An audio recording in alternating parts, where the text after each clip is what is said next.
The explosion threw Zarathek across the lab like a broken toy.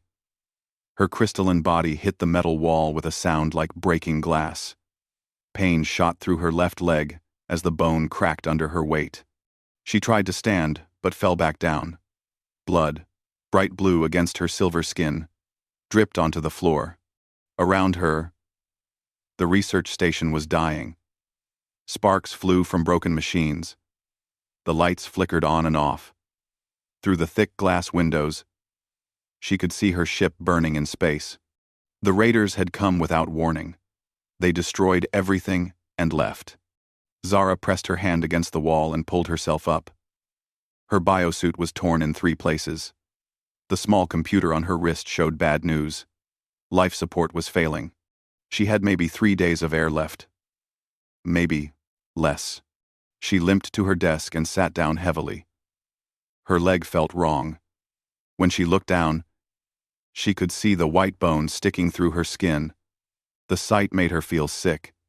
On her homeworld, doctors would fix this in minutes, but she was alone on a dead rock floating in space. The communication system was completely broken. The raiders had made sure of that. No one would hear her calls for help. No one would come looking for her. Her research mission was secret. The Velthari Council would not expect her back for months. Zara touched the crystal on her forehead. It was dark and cold. Usually, it glowed with soft light when she connected to her people's shared thoughts. But now, it was damaged. She could not feel the warm presence of other minds. For the first time in her life, she was truly alone. She looked at her research computer. At least it still worked. All her work was there. 2 years of studying this strange asteroid. She had found something amazing here. The crystals in the rocks were unlike anything her people had seen before. They could change how space-time worked. Ships could travel faster than light in ways no one thought possible. But now it would all die with her. Zara began typing on her computer. If she was going to die, she would at least record everything she had learned. Maybe someday, someone would find her body and the data. Her people believed that a good death came from doing something useful until the very end. The asteroid was small and far from any star. It had no name, just a number in the star charts. She had come here because old mining reports mentioned strange energy readings. What she found was beyond anything she could have imagined. The crystals were alive in a way that science could not explain. They responded to thoughts and feelings. When she focused on them, they would glow and hum with power. She had learned to make them sing by thinking about flying between the stars. Her hands shook as she typed. The cold was getting worse. The heating system had failed an hour ago. Soon, the temperature would drop below what her body could handle. She would freeze before she ran out of air. Zara saved her work and started a new file. This one would be her final message. She wrote about her family back home. Her parents who taught her to love science. Her sister, who always made her laugh. Her teacher who said she could change the galaxy with her smart mind. She wrote about her dreams of traveling to distant worlds, of meeting new kinds of life, of learning things that no one had ever known before. She had lived a good life, even if it was ending too soon. The lights went out completely. Only the dim glow from her computer screen lit the room. She could hear the air recycler making strange noises. It would not work much longer. Zara closed her eyes and tried to remember the feeling of sunlight on her home world. The way the crystal gardens sparkled in the morning. The sound of her mother's voice singing old songs. The taste of sweet fruits from the trees near her childhood home. A new pain started in her chest. Breathing was getting harder. She opened her eyes and looked at the time display. She had been wrong about how much air she had left. It was going faster than she thought. She turned on the emergency beacon. It would send out a signal for help. But space was big and empty. The closest trading route was light years away. No one traveled to this dead system. The signal would bounce off empty rocks until its power died. Zara looked at her broken leg again. It had stopped bleeding, but it was swelling up like a balloon. Purple bruises covered her skin. If the cold and lack of air did not kill her, the infection would. She thought about the old stories her grandmother used to tell. Stories of brave Velthari, who faced death with courage, who sang songs as they died, so their spirits could find the way home. But Zara's voice was too weak for singing. Instead, she went back to her computer. She wrote down everything she could remember about the crystals, how they worked, what they might be able to do, how to make them respond to mental commands. If someone found this information, they could change everything. Travel between stars would become as easy as walking between rooms. The air was getting very thin now. Each breath was a struggle. Her head felt light and strange, but she kept typing. Her fingers moved slowly across the keyboard. Every word was important. As the last of her strength faded away, Zara thought about hope. She had always believed that the universe was full of wonders, that around every corner, something amazing waited to be discovered. Even now, dying alone in the dark, she held on to that belief. Maybe someone would come. Maybe her beacon would reach the right ears. Maybe her research would live on after she was gone. Maybe. Marcus Chen was having a bad day. His cargo hauler ship, the Lucky Strike, was 3 weeks behind schedule. The job was supposed to be simple. Pick up mining equipment from Kepler Station. Drop it off at the colonies. Get paid. But nothing was ever simple in space. First, the colonies changed their delivery date. Then, his navigation computer broke down. Now, he was stuck taking the long route through empty systems, burning fuel he could not afford to waste. Marcus sat in his pilot chair, drinking coffee that tasted like motor oil. He was a big man, with rough hands, and a face that had seen too many fights. His dark hair was going gray at the edges. Small scars on his arms told stories of his time as a colonial marine. That life was over now. After what happened to his unit, he could not stomach working for the corporations anymore. So he bought this old ship with his savings and became his own boss. It was hard work, and the pay was terrible. But at least he could look at himself in the mirror. His ship's AI spoke in a calm female voice. "Marcus, I am detecting a distress beacon." Marcus looked up from his coffee. "Where?" "Asteroid designation, 442, Delta 7. Distance, 400,000 kilometers. That's way off our route, Arya." Marcus named his AI after his sister, who died in the corporate wars. "We don't have time for detours. The signal is weak but consistent. Someone needs help." Marcus rubbed his tired eyes. Rescue missions were dangerous and expensive. If he went to help, he would use more fuel. He would be even later for his delivery. The colonies might refuse to pay him. But he had been a Marine once. The motto was simple: leave no one behind. "What kind of ship?" he asked. "Unknown. The signal is too weak to get details, but it has been broadcasting for 18 hours. 18 hours was a long time to wait for rescue in space." Marcus made his decision. "Change course. Take us to that asteroid." "Marcus, I must advise against this action. Your fuel reserves are already low. If this is a trap." "It's not a trap, Arya. Pirates don't sit on dead rocks sending out weak signals. They would use something bigger to get our attention." The Lucky Strike turned toward the asteroid. Marcus went to check his emergency supplies. Medical kits, pressure suits, cutting tools. Most of his gear was old military surplus. It was not pretty. But it worked. The asteroid looked like a gray potato floating in space. It was maybe 10 kilometers wide, too small to have its own gravity. A few old mining structures sat on the surface, like metal scabs. Marcus put on his pressure suit and grabbed his toolkit. He took a shuttle down to the surface. The distress beacon was coming from a research station. Half of it was blown apart. The other half was barely holding together. "Hello?" Marcus spoke into his radio. "This is Captain Chen of the Lucky Strike. Is anyone alive down there? No answer. Marcus landed his shuttle near the damaged station. He walked carefully across the rocky surface. In the low gravity, each step sent him floating for several seconds. The station's airlocks were broken, so he had to cut his way inside. The lights were off. His helmet lamp showed walls covered with strange equipment. This was not a mining station. It was some kind of laboratory. Expensive computers lined the walls. Most were smashed or burned. Marcus found her in the main lab. She was sitting at a desk, bent over a computer. Her body was strange and beautiful.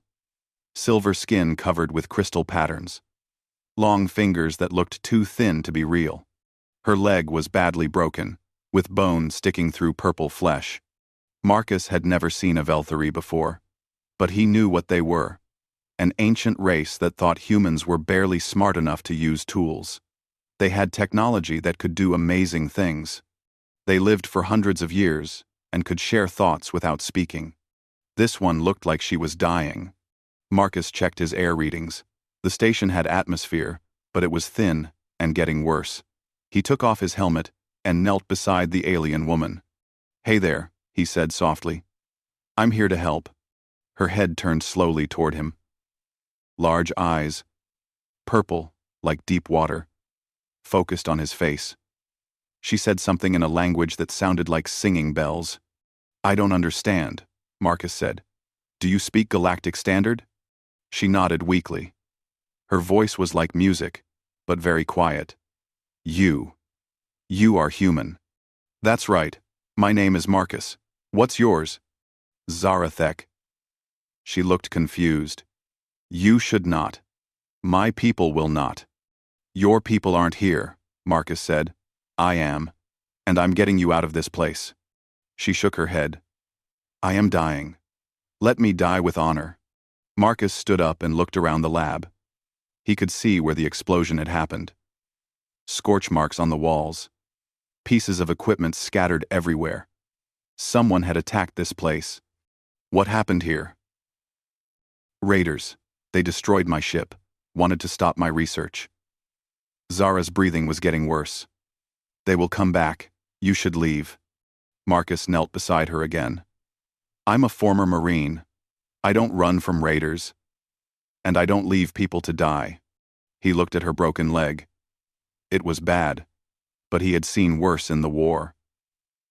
With the right splint and some painkillers, she might survive long enough to get real medical help. "Listen, Zara. I know humans and Velthari don't usually work together, but right now, I'm all you've got, and you're all I've got for a rescue mission. So we're going to help each other, okay?" She stared at him for a long moment. "You do not understand. My biology is different. Human medicine will not work on me. Then you'll have to teach me." Marcus opened his medical kit. "I've got basic supplies and a really good AI. Between the three of us, we can figure something out." Marcus activated his radio. "Area, start downloading everything you can about Velthari physiology, and prep the medical bay." "Marcus, Velthari biology is extremely complex. Without proper equipment, we'll make do. We always do." Zara watched him work. He was making a splint for her leg using pieces of lab equipment. His hands moved with surprising gentleness for someone so big and rough-looking.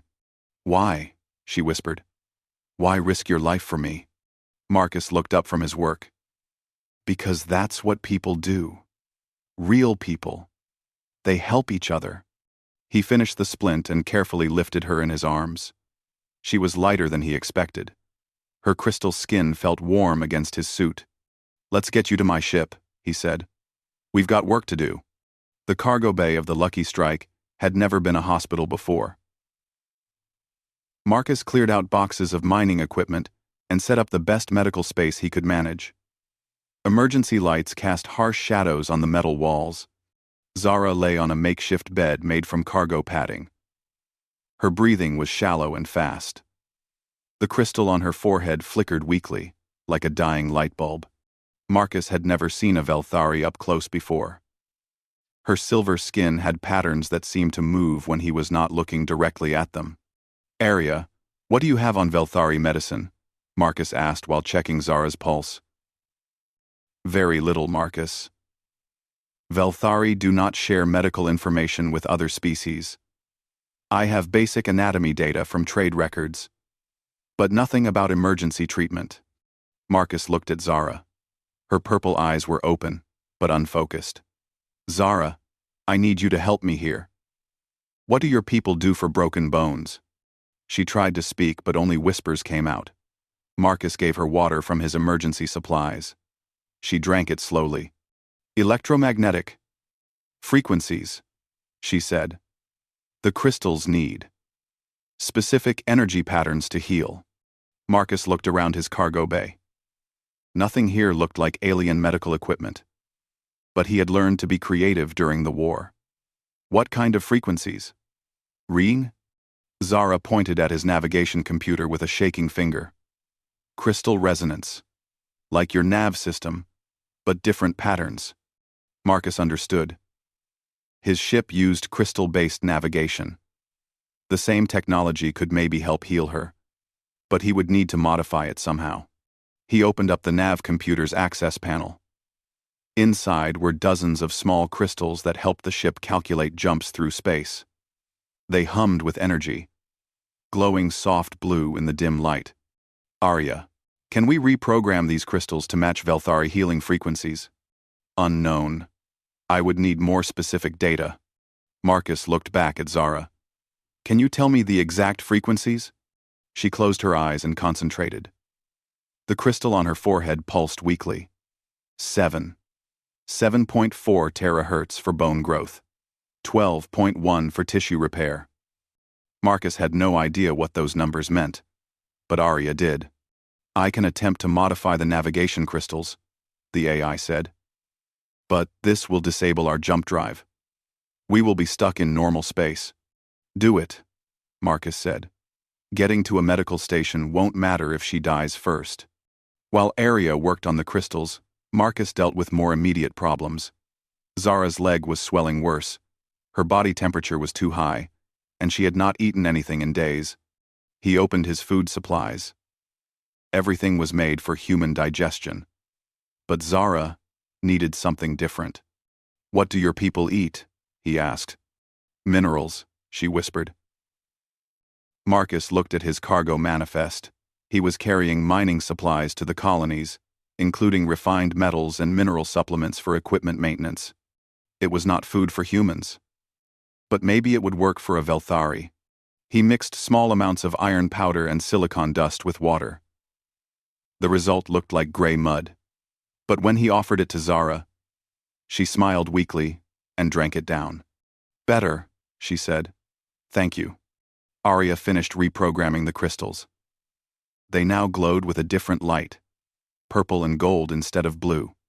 The sound they made was different too, more like music than the usual electronic humming. Marcus placed them around Zara's broken leg. Almost immediately, the swelling started to go down. The bone pieces began to move back together. It was like watching magic. But something was wrong. Zara's breathing got worse, not better. Her skin turned pale silver instead of its normal bright color. "The frequencies are too strong," she gasped. "My body cannot handle so much energy at once." Marcus quickly moved the crystals farther away. The healing slowed down, but Zara's breathing improved. "We need to do this slowly," he said. "Little bits at a time." Over the next few hours, Marcus learned to be an alien doctor. He moved the crystals closer when Zara could handle it. He moved them away when the energy was too much. He fed her metal dust and water. He monitored her vital signs with equipment that was not designed for her species.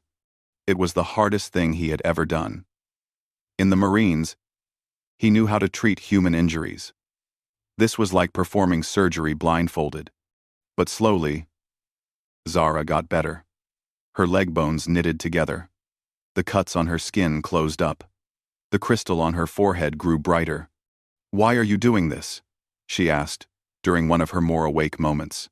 Marcus was adjusting the healing crystals. He did not look up from his work. Because you needed help. F. But I am Velthari. My people think humans are primitive. We do not consider you truly intelligent. Yeah, I know that. Marcus checked her pulse again. Still weird, but stronger than before. Doesn't change anything. It should change everything. There is no benefit for you in saving me. No reward. No political advantage. Your species and mine are not allies. Marcus finally looked at her. Get what? Helping people isn't about reward or politics. It's about being human. The good kind of human. Anyway. Zara was quiet for a long time. She watched Marcus work.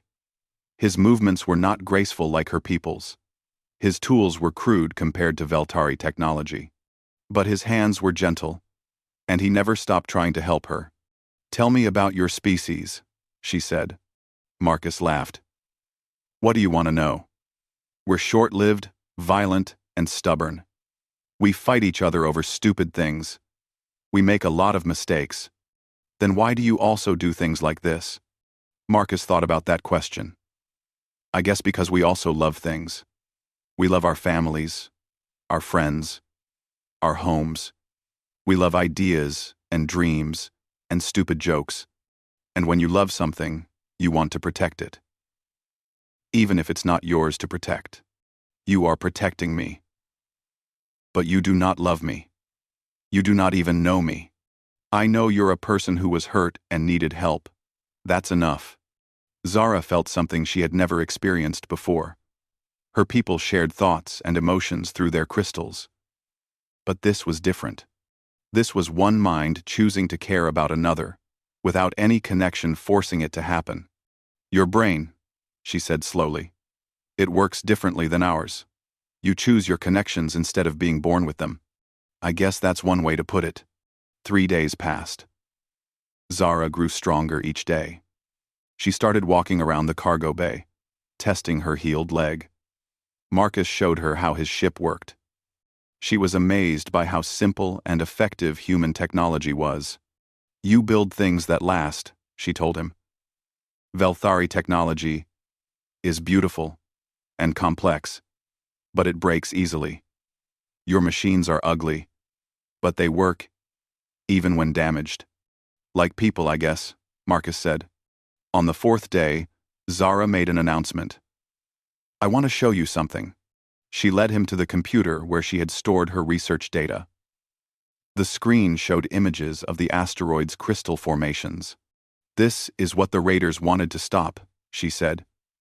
These crystals can revolutionize space travel, make it faster and safer than anything we have now. Marcus studied the data.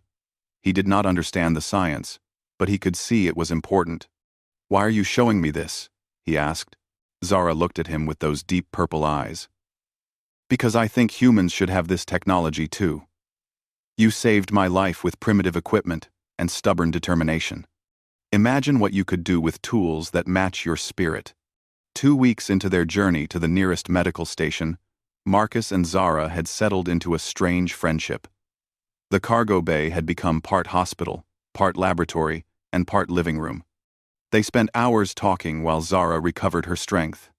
Marcus learned that Zara was not just any scientist. She was one of the most respected researchers in Velthari space. Her work on crystal technology had already changed how her people understood physics. I have been studying crystals for 40 years, she told him one evening. They were sharing dinner. Marcus ate standard ration packs while Zara consumed mineral supplements dissolved in water. 40 years? Marcus almost choked on his food. How old are you? 73, by your counting. Still quite young for my people. Marcus felt old at 35. The idea of living for hundreds of years seemed impossible. What's that like? Having so much time? Lonely, Zara said quietly. We live so long that we form few close bonds. Why become attached to someone you will know for centuries? Better to maintain polite distance. That sounds terrible. It is efficient. Emotions complicate decision-making. But watching you work to save my life. I think, maybe efficiency is not everything. Zara had been studying Marcus too. She watched how he maintained his ship with careful attention. How he spoke gently to his AI, even though it was just a computer. How he worried about being late for his delivery, even though he had saved a life. "Tell me about your war," she said. Marcus was quiet for a long time. He stared at his hands, remembering things he preferred to forget. Corporate colonies were expanding into disputed territory, he said finally. My unit was sent to clear out resistance fighters. Turned out they were just farmers who did not want to leave their homes. What did you do? My job, at first. Marcus's voice grew hard. We followed orders, burned their crops, destroyed their equipment, made their lives impossible, so they would leave. But something changed. I met a little girl, maybe 8 years old. She was hiding in a barn we were supposed to burn down. She looked at me like I was a monster. Marcus stood up and walked to the window. Outside, stars moved slowly past as the ship traveled through space. I realized she was right. I was a monster. We all were. We were destroying innocent people for money. So you left the military. Not just left. I got my whole unit to refuse orders. We were court-martialed, dishonorably discharged. Most of the guys hate me for it, but I could not keep hurting people just because someone told me to. Zara understood something important. Marcus had given up his career, his friends, his whole life because he chose to protect strangers. It was the same instinct that made him save her. Is that why you became a freight pilot? Somebody has to move supplies to the small colonies. The big corporations only care about profitable routes. I take the jobs they won't do. 2000. Even when it barely pays enough to keep your ship running. Marcus shrugged. Money isn't everything. That night, Zara could not sleep. Her people's crystal technology let them share dreams and memories, but Marcus's mind was closed to her. She could only imagine what it was like to be completely alone inside your own thoughts. Yet he had chosen to help her without any mental connection, forcing him to care. It was a kind of strength her people had forgotten they ever had. The next morning brought bad news. Arya detected ships following them. 3 vessels, the AI reported. Configuration suggests pirate raiders. They are gaining on us. Marcus checked his sensors. The ships were fast and well-armed, much better equipped than his old cargo hauler. They must be the same ones who attacked the research station, Zara said. They want to finish what they started. Why? Marcus asked.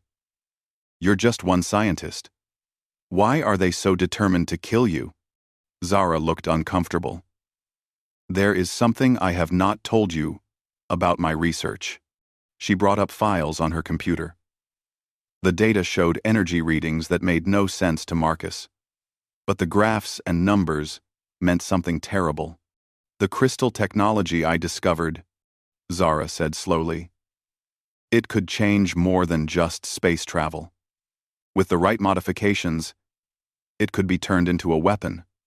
A very powerful weapon. How powerful? It could destroy entire planets. Marcus felt cold. And someone wants that technology. Not someone. A faction within the Galactic Council itself. They hired the raiders to steal my research and eliminate me. They want to use my work to control other species through fear. The pursuing ships were getting closer. Marcus pushed his engines as hard as they would go. But it was not enough. We need to talk about something, he said to Zara. These raiders are here for you. If I put you in an escape pod, you might have a chance to get away. And leave you to die? No. Zara, listen to me. Your research is too important. If it falls into the wrong hands, then we make sure it falls into the right hands instead. Zara's eyes were bright with determination. You showed me something I had forgotten. That choosing to help others is more important than being safe. She began typing rapidly on her computer. I am uploading all my research to your ship's memory banks. Not just the weapons applications, the peaceful uses too, the healing technologies, the space travel improvements, everything. What good will that do? When they catch us, they'll just take it. Not if we send it somewhere first. Zara finished her upload and started a new program. Your Human Networks, the underground groups that help refugees and fund independent research. They should have this knowledge. Marcus understood. You want to give away the biggest scientific discovery in centuries. I want to make sure it serves life instead of destroying it. That is what you would do. The first raider ship opened fire. Energy beams flashed past the Lucky Strike's windows. Marcus threw the ship into evasive maneuvers, but his cargo hauler was not built for combat. Area. Can you send Zara's data to the resistance networks? Transmission would take 12 minutes at this range. The raiders will intercept us in 8. Then we need to buy some time. Marcus turned to Zara. Remember when I said human technology is ugly but it works? Time for a demonstration. Marcus activated his ship's mining charges. They were meant for breaking apart asteroids, not fighting raiders. This is insane, Arya said. You are going to fight military vessels with mining equipment. Not fight, Marcus said with a grin. Annoy them long enough to get our message out. He fired the mining charges at the nearest raider ship. The explosions would not do much damage, but they would definitely get their attention. What are you doing? Zara asked. Something stupid and stubborn, Marcus said. Something human. The raiders responded with heavier weapons fire, but they were also more careful. They wanted to capture Zara's research, not destroy it. That gave Marcus a small advantage. For 8 terrifying minutes, the Lucky Strike dodged and weaved through space while raiders tried to disable it without causing too much damage. Marcus used every trick he had learned in the war. Finally, Arya announced success. Transmission complete. The research data has been sent to 47 different human networks across known space. Good, Zara said. Now they cannot suppress the knowledge by killing us. The raiders surrounded the Lucky Strike. Marcus had no more tricks left, but he was not afraid anymore. You know what the funny thing is? He said to Zara. I came out here to deliver mining equipment. Turns out, I delivered something much more important. Zara smiled. Yes, you delivered hope. Zara smiled. Zara smiled. The raider ships surrounded the Lucky Strike like predators circling wounded prey. Marcus sat in his pilot chair, hands steady on the controls, even though his heart was racing. Beside him, Zara stood with the calm dignity of her people. But her eyes showed the same determination that had kept her alive on the asteroid. This is Commander Vex of the Crimson Fleet. A harsh voice came over the radio. Surrender the Velthari scientist and her research data. Comply, and we will allow the human to live. Marcus keyed his microphone. This is Captain Marcus Chen. I've got a better idea. How about you go find an honest job? Laser cannon fire flashed past the cargo hauler's windows. A warning shot, but it could have been fatal just as easily. We are not here to negotiate, human. You have something that belongs to our employers. Actually, Zara said, taking the microphone from Marcus. The research belongs to me, and I choose to share it freely with all species. There was a long pause. Then Commander Vex spoke again, and his voice was colder than space itself. Dr. Zarathek, you have caused considerable trouble. Our employers are most displeased. I am sure they are, Zara replied calmly. Corrupt officials usually dislike it when their crimes are exposed. Before Commander Vex could respond, Arya's voice cut through the tension. Marcus, I am detecting multiple ships approaching our position. Configuration, unknown. Marcus checked his sensors. Dozens of ships were dropping out of hyperspace around them. Some were human vessels. Others belonged to species he did not recognize. But they all had one thing in common. They were surrounding the raiders. "This is Admiral Sarah Chen of the Human Colonial Navy," a new voice announced. Marcus nearly fell out of his chair. That was his sister's voice. Sarah, who had supposedly died in the corporate wars 5 years ago. "Hello, little brother," Sarah's voice said on a private channel. "Sorry I couldn't contact you sooner. I've been working undercover with the resistance networks. When we received Dr. Zarathek's research data, we realized how important this was." "Sarah?" Marcus could barely speak. "You're alive?" "Very much so. And I brought some friends." The ships that had arrived were not just human. Marcus saw Velthari cruisers, their crystal hulls gleaming like jewels. Andromedan destroyers, with their distinctive spiral designs. Even some Zephyrian ships, which was amazing since the Zephyrians rarely left their home systems. Commander Vex. Admiral Chen, broadcast on the general frequency. "You are surrounded by a joint fleet representing 12 different species. Stand down immediately." "This is impossible," Vex snarled. "The species of this galaxy do not cooperate. They barely tolerate each other." "You're right," said a new voice. This one belonged to a Velthari captain. "We do not usually work together, but Dr. Zarathek's research has shown us what we could accomplish if we did." More voices joined in. The Andromedan fleet commander, the leader of the Zephyrian ships, representatives from species Marcus had never even heard of. "The human Marcus Chen risked his life to save one of our scientists," the Velthari captain continued. "His actions have reminded us what cooperation really means. Dr. Zarathek's decision to share her research freely has given all our peoples new hope," added the Andromedan. "We will not allow corrupt officials to suppress this knowledge for their own benefit."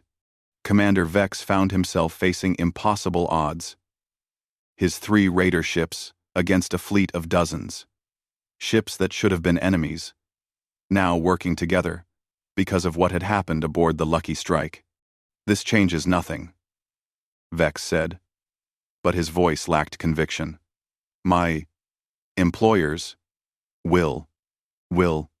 Your employers are under arrest," Admiral Chen interrupted. "The Galactic Council has voted to remove the corrupt faction that hired you.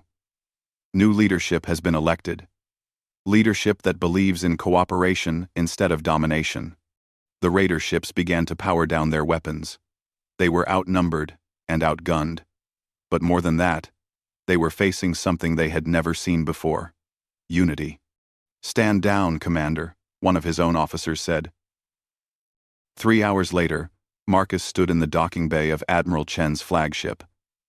Sarah looked older than he remembered, with new scars on her face and gray streaks in her dark hair. But her smile was the same.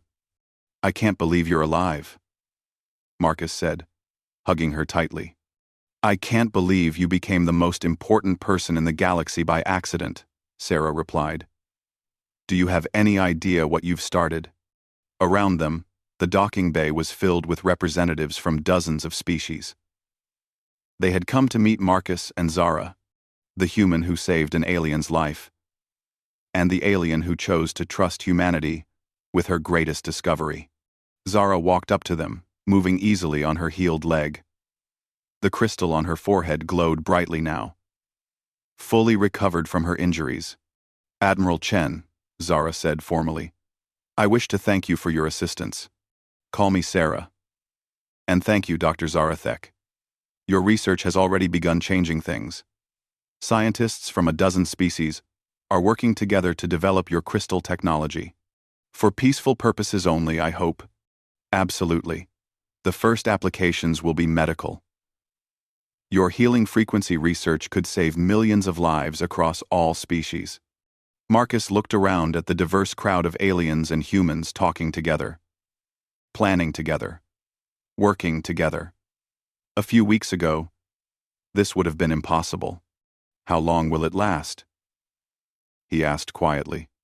Zara heard him. "That depends on people like you, Marcus. People who choose to help others, even when it is difficult. Even when there is no reward." Over the following months, the changes spread throughout the galaxy. The crystal technology revolutionized space travel, making journeys that once took years possible in weeks. Medical advances based on Zara's frequency research eliminated diseases that had plagued dozens of species. But the biggest change was harder to measure. Species that had never worked together began to cooperate. Trade increased. Scientific knowledge was shared freely. The galaxy became a little less lonely. Marcus returned to freight piloting, but now his cargo included scientific equipment and medical supplies for joint research stations. His ship was upgraded with Velthari crystal drives, cutting his travel time dramatically. Zara chose to work with human research teams, establishing the first permanent Velthari human scientific partnership. Her healing technology was adapted for human physiology, and human engineering improved crystal efficiency beyond anything her people had achieved alone. "You were right about something," Zara told Marcus during one of their regular conversations. They met every few months to discuss new projects and discoveries. "What's that?" "About choosing your connections instead of being born with them. I have learned to make friends across species lines. It is more rewarding than I ever imagined." Marcus smiled. "And you were right about something too." "What?" "Sometimes the most important discoveries aren't about science or technology. They're about finding out what people are capable of when they work together." 6 months after their first meeting, Marcus received a message that changed everything again. The Galactic Council had voted to offer humanity full membership, with all the rights and responsibilities that entailed. The reason given was simple. Humanity had proven that they possessed the one quality essential for galactic civilization. They cared about others, even when it cost them something. Marcus was invited to represent humanity at the induction ceremony. As he stood before thousands of alien representatives, he thought about the chain of events that had led to this moment. A distress signal in empty space.